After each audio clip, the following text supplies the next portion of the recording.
Welcome and welcome back, everybody, to the OK Grognard Show. Today is Monday, March 28th, 2022, 10 a.m. Central in beautiful Lake Geneva, Wisconsin. We're going to press on with a show. I've been having the sneezing fit, which has been delaying me, but we're there now. So we'll see if we can just do the show. Anyway, we're going to do a bit of Gary Con wrap up and push the third part of the alignment discussion from first edition Advanced Dungeons and Dragons Dungeon Master's Guide section. We're going to push that back till next week and kind of do a look over of Gary Con 14 in the aftermath. And it was a pretty good show. I think I think there were close to 1,800 people I was hearing, or 2,800 people I was hearing, but it didn't feel that crowded because I remember what it was like pre-pandemic when we were just over 3,000, and that seemed much, much more crowded than it was now this year. So hard to say. Hard to say what's going on. They were using more space, maybe. The dealer hall was over in the forum, the big area at the far end of the right wing of the building of the complex, the main complex. And even though they moved,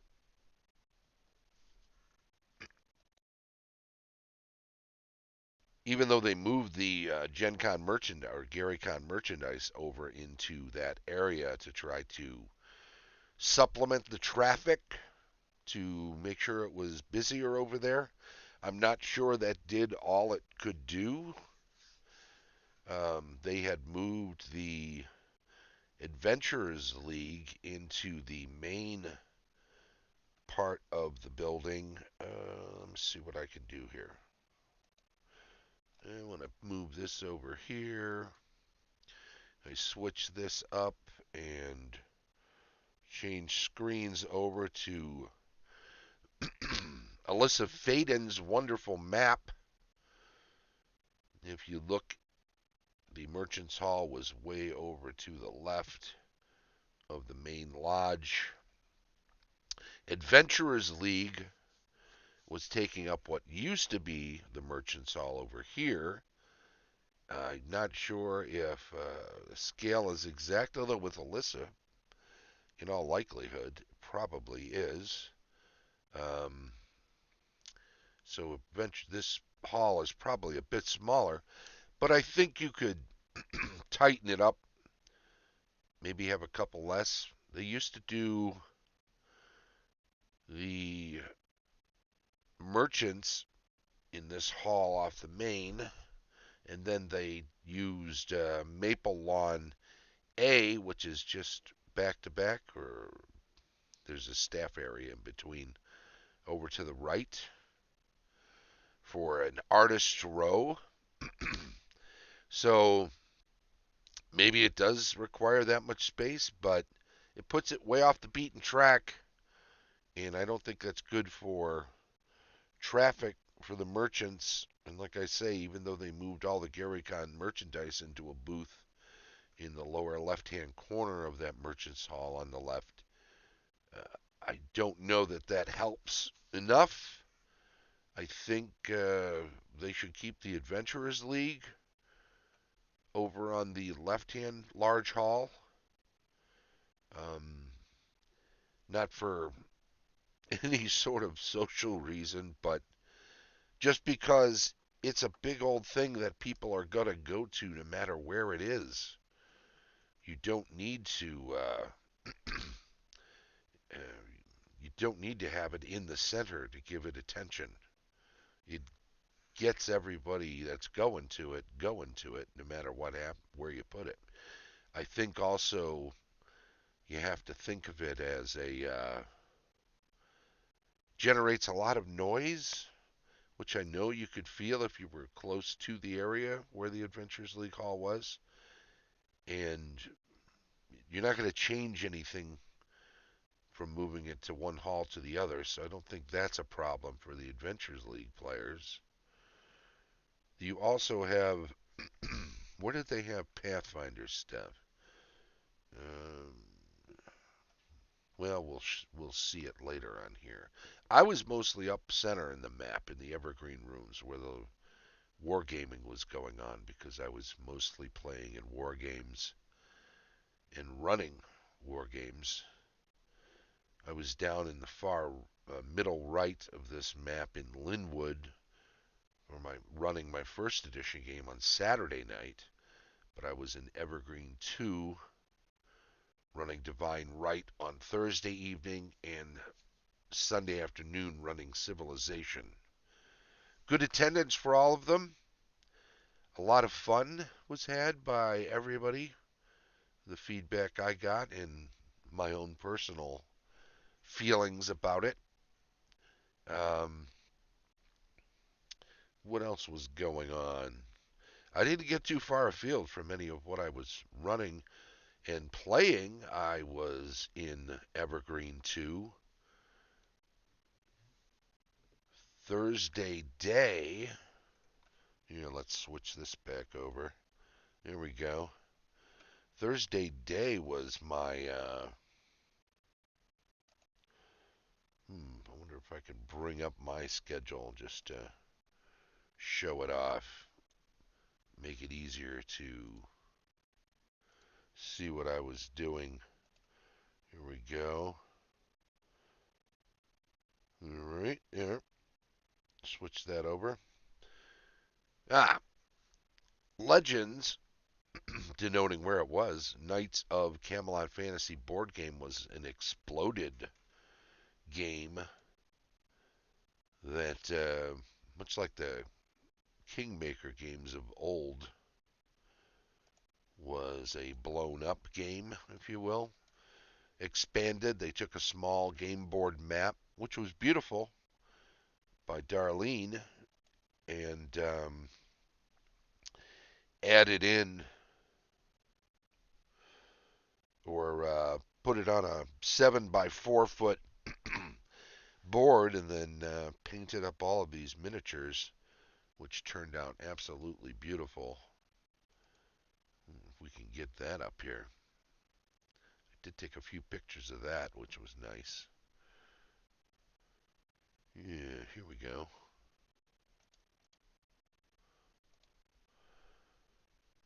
Beautiful Knights of Camelot. Notice all of the knights are also painted up Marylton miniatures. Beautifully done.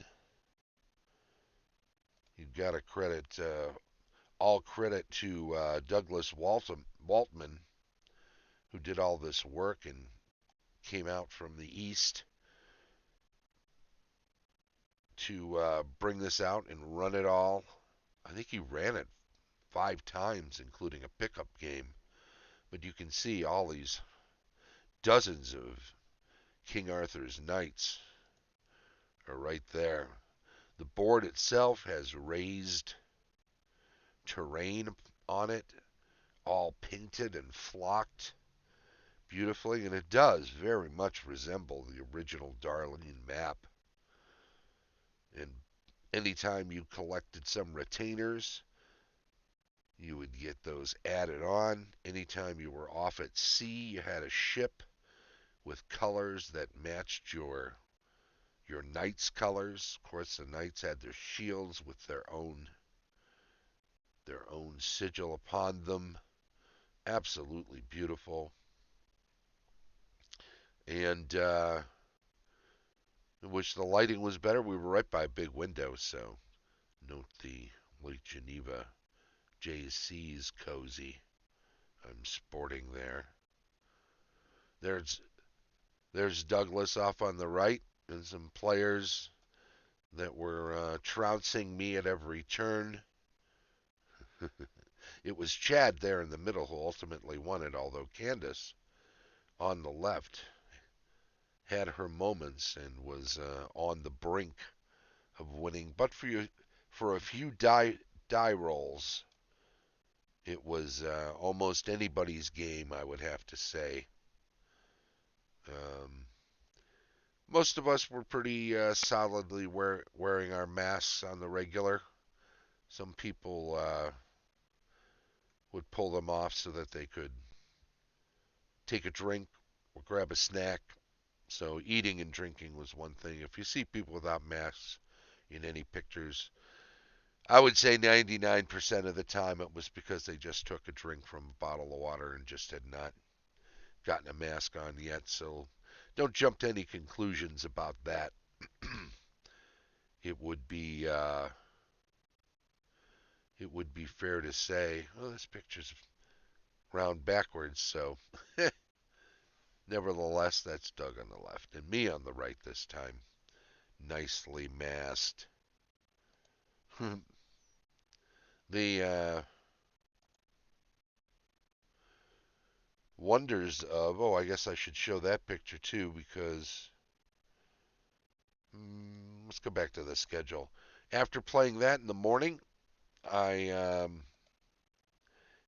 had a chance to play Cavaliers and Roundheads once again, which I had played 5 years ago. I think Nathan Lyke and I had beaten Mike Mornard and Terry Kuntz narrowly in Cavaliers and Roundheads with Jeff Perrin, who had written it with Gary Gygax acting as referee, and also Victoria Perrin, his daughter, helping out, co-referee, I would say, and we had a very good time. And so, even though I didn't get to play in it the Gary Con before the lockdown, I was able to garner a ticket in it this year. And Jeff, unfortunately, his health is failing, and he was not able to be there. Victoria was around, but refereeing the game was taken over by Mike and Terry, very kindly stepping up to the plate. So 6 of the rest of us played in it, and we did not win this one. But there we are, all hanging out. There's Mike Bell, one of Tom Wam's best friends there in the center right, who was on my team, or there's Tom Wam, I'm sorry, on the left. And he and Bill, I know, I'll butcher his name, or maybe I won't. Let me see if I can pronounce the name. He's a Facebook friend, and I have quite a bit of interaction with him. Topolovic, I'm going to say, and I'm hoping I'm pronouncing it right. I apologize if I'm not. Bill is a wonderful, wonderful person who I interact with a fair amount on Facebook, um, more so than a lot of people who I mainly met through Facebook, right? So it was Mike Bell and myself and Bill on one side. We did not win. It was very close. There was a lot of maneuvering earlier in the event, but in the end, Mike Slawinski, George Klein, and Richard Duran managed to take the day as the Royalists. So, despite all we could do, they nailed us. But you can see, with you playing on a sand table can be a lot of fun because the terrain is closer to realistic. I mean, if you thought the topographic work on that Camelot map was great, you look at this and it's just phenomenal, just amazing. Later that evening, and I don't have a picture of it, I don't think yet. Someone else was taking the pictures, and I haven't seen them online to snap them up yet. Snap them up. Well, that's a good one. I haven't been able to grab them yet. But the next game played was Divine Right, and it was truly a blast. Truly a blast.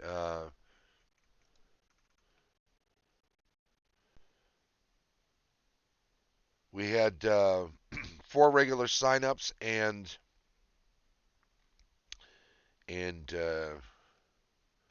had a saved seat.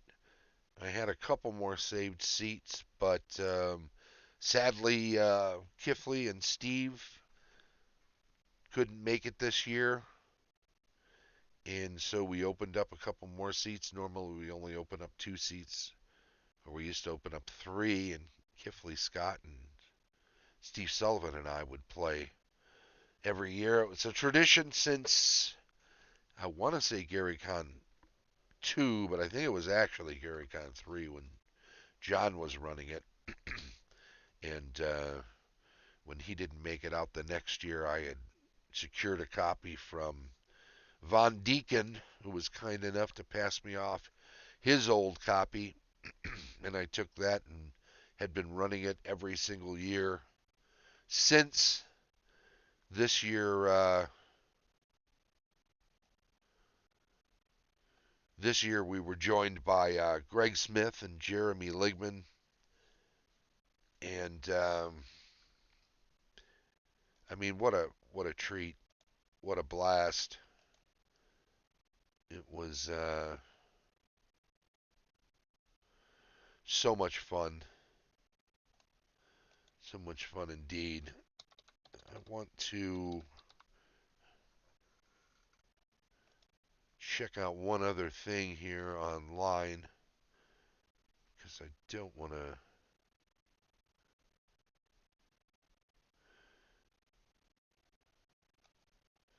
Yeah, there we go. Okay. A lot of fun.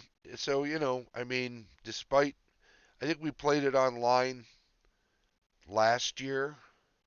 Um, I should mention Matthew Archibald, who has been running the online games through Vassal of Divine Right over this last year and helped organize um, the virtual game we played a year ago at Virtual Gary Con.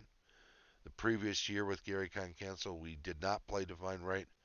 All of Gary Con's going back to 2 or 3, we had regular games of it.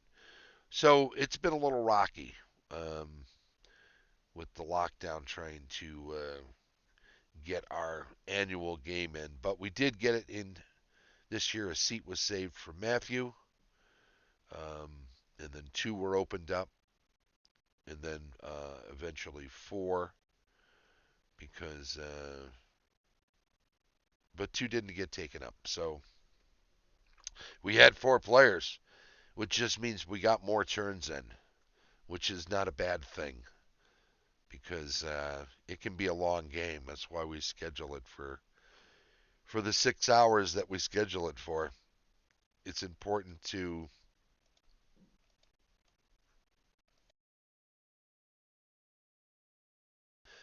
get as much of it in as possible. We it came down to one attack in the end, as far as we could get before it was looking like it was just going to bog down in the final hour. So I made an official call.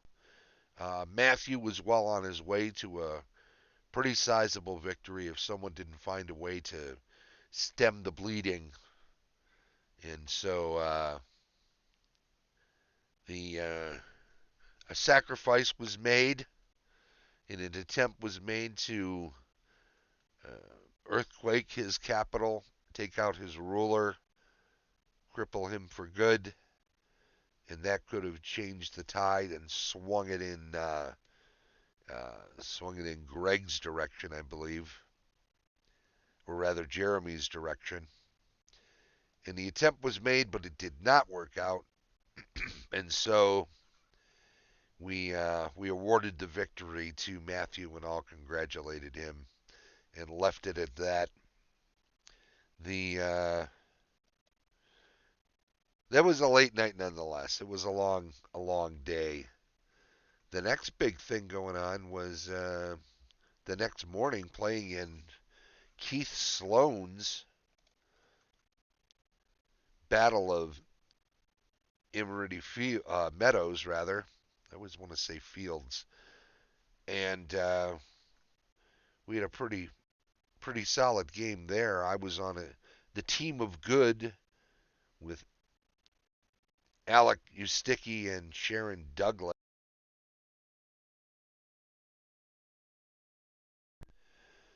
We were up against Eric Carlson and Jim Lawson and Shiv Chopra, and they were tough.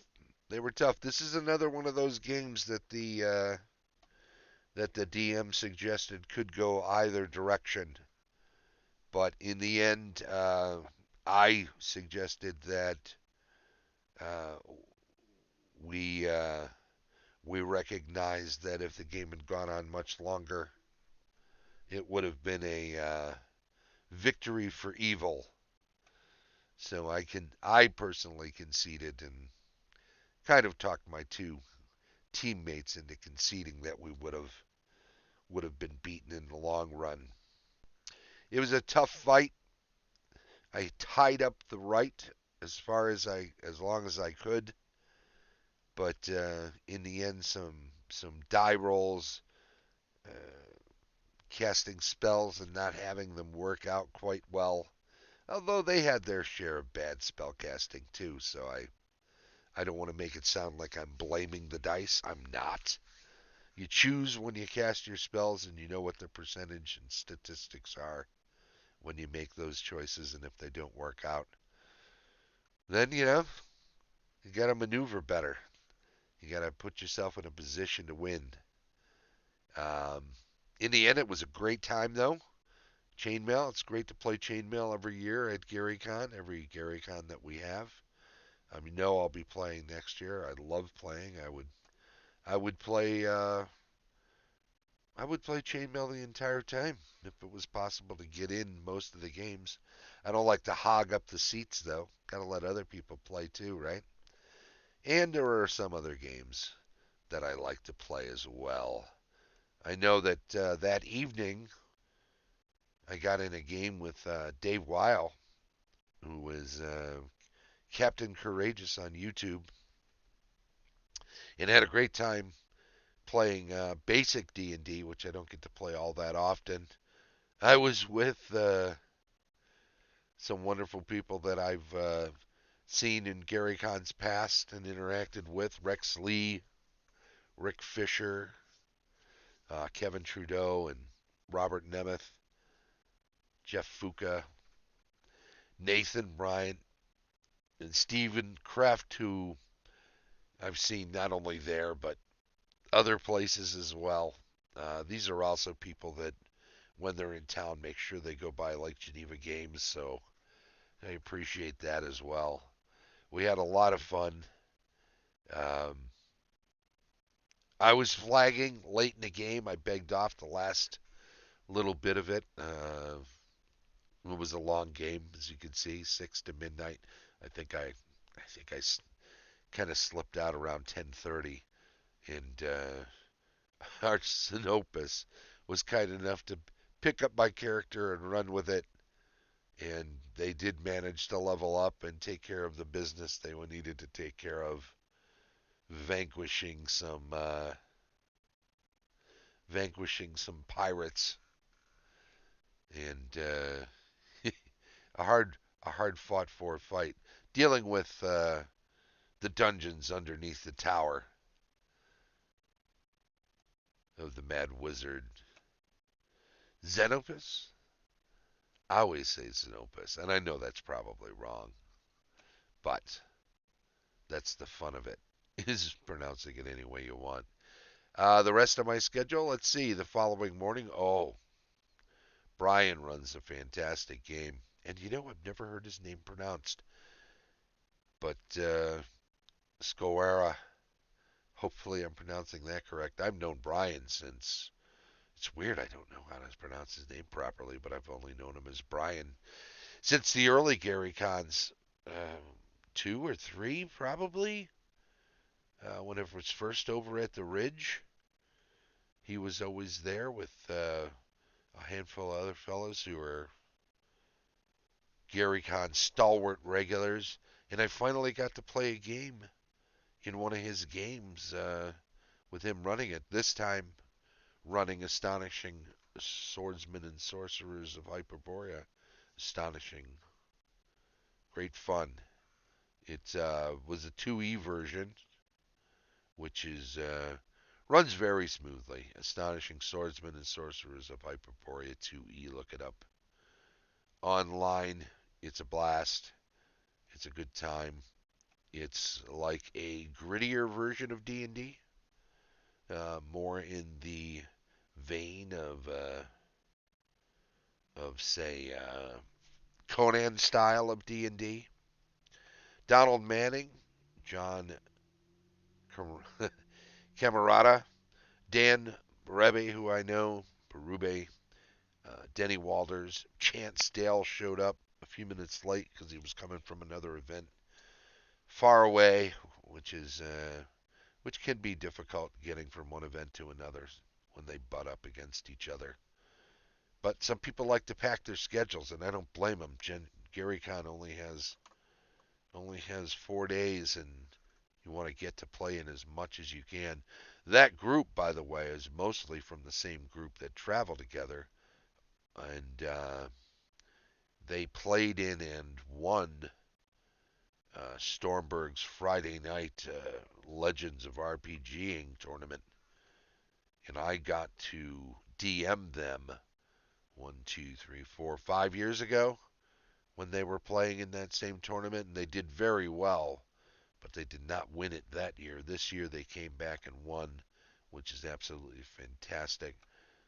The scenario we were in that Saturday morning, a couple of days ago, had a lot of Cthulhu-esque elements to it. People that were being turned into fish by the elder god, fishmen, and us having to deal with their squamous selves.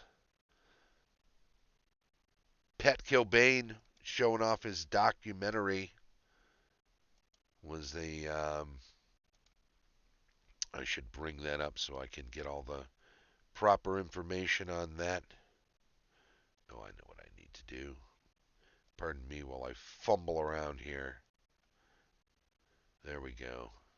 And there we go. The documentary was being hosted by Pat Kilbane of Mad TV fame. You might know him. And it's just a screening of it. Gary Gygax down on his luck shoe repairman with 5 kids. But when he pursues his passion for fantasy games, it takes him on a real life adventure. Lots of interviews. This was a screening of the soon-to-be released The Dreams in Gary's Basement. It's a documentary film about Gary Gygax and the creation of Dungeons and Dragons. And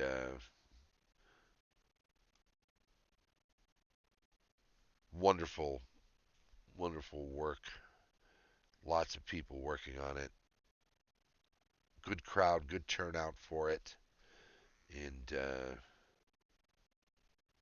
we'll hope it all does well. Watch for it. Pick it up. Stream it if it's available once it's released. Saturday night, I ran my usual first edition game, and a couple of people beg off and filled those seats rather quickly, so that was good. I want to thank Bob DeMars, of course, and David Peterson. Sarah Wooten signed up. Mark Middleton, unfortunately, couldn't make it. I'll have to check in with him and make sure he's okay. Candace and Aiden had to beg off because Aiden was under the weather. But Dex still made it. Dex Briggs and Keith Sloan still made it. And jumping in was Rich Franks. Thank you very much.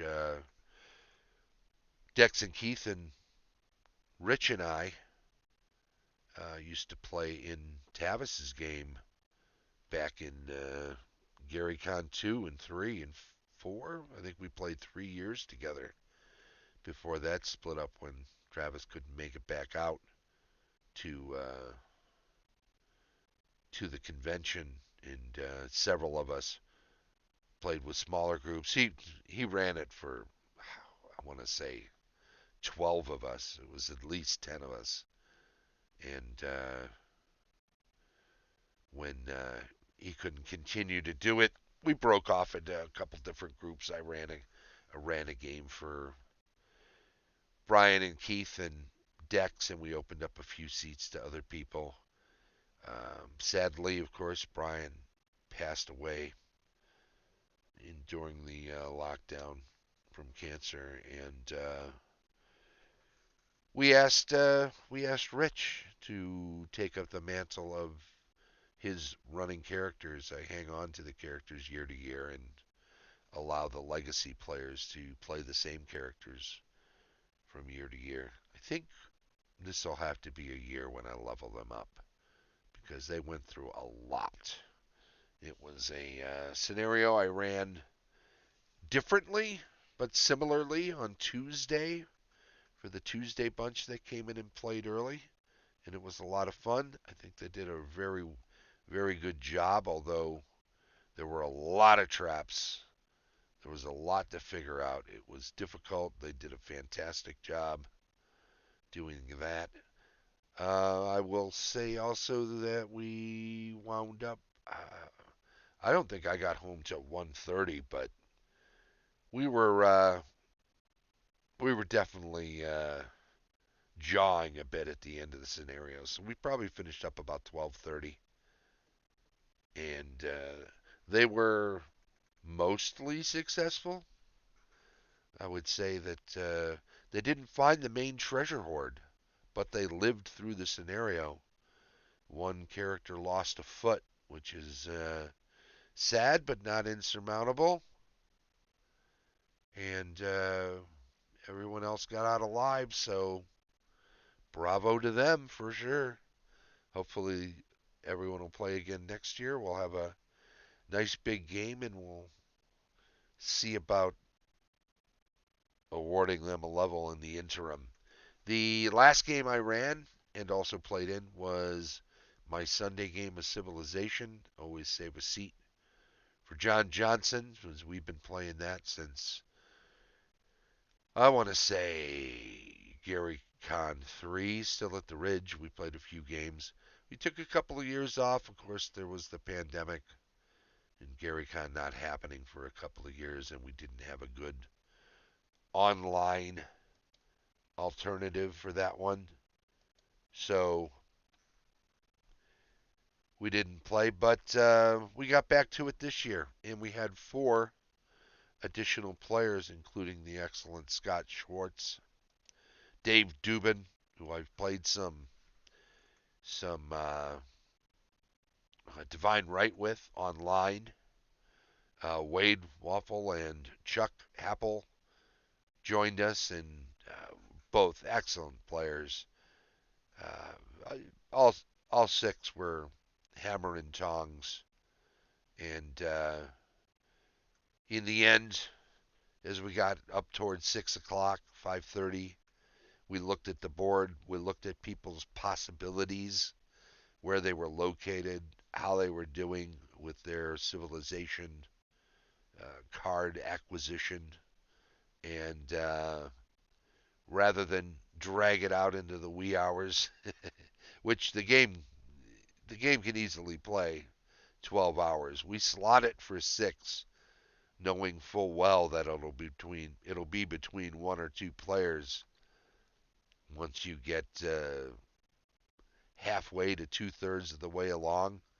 It's looking pretty ominous that without everybody piling on that one player who's got that lead, that you're unlikely to catch them. There's a few mechanics, uh, a few ways that you can freeze them out at trading, so they don't have much hope of getting the civilization cards or the points they need. But sooner or later, they're gonna catch you on that. You can keep beating them up at the right time so it messes up their home economy.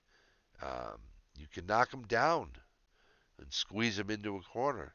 But sooner or later, once you're doing that, it's a bunch of players playing Kingmaker rather than winning it outright on their own, and then it becomes a kind of default situation where you're all just taking a victory away from one player and making sure someone else gets it without actually working toward it themselves. Uh, anyway, it's fair to say that we awarded it to the right nation. The civilization of Africa came out ahead.